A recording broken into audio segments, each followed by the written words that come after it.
வாராகி வழிபாட்டை பொறுத்தவரைக்கும், யார் ஒருவர் முழுமையாக வாராகியை தாய் போல நினைத்து நீங்க வழிபாடு செய்றீங்களோ, உங்களுக்கு என்னெல்லாம் கஷ்டம் இருக்கோ, அந்த கஷ்டங்களை எல்லாம் வேரோடு அழித்து உங்களை காப்பாற்றுவாள் வாராகி. உங்களை பாதுகாப்பாள். பெற்ற தாய் பிள்ளையை பாதுகாப்பது போல, நிச்சயம் வாராகி அன்னை உங்களை பாதுகாப்பாள்.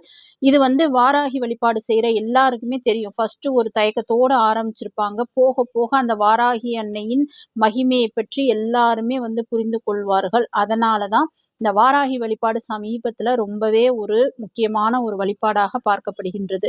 இந்த வருடத்தின் முதல் அந்த தேய்பிறை பஞ்சமி வருது. எல்லாருமே தவற விடாம கண்டிப்பா நம்ம சொல்ற இந்த நேரத்துல நீங்க பூஜை செய்யுங்க. அது மட்டும் கிடையாது, உங்க ஆசையை நிறைவேற்றுவதற்கு நம்ம சொல்ற இந்த முறையையும் நீங்க கடைபிடிச்சீங்க அப்படின்னா, கண்டிப்பாக உங்க வாழ்க்கையில முன்னேற்றம் கிடைக்கும். நீங்க வேண்டிய வரத்தையும் வாராகி அன்னை தருவாள். இப்போ இந்த 2026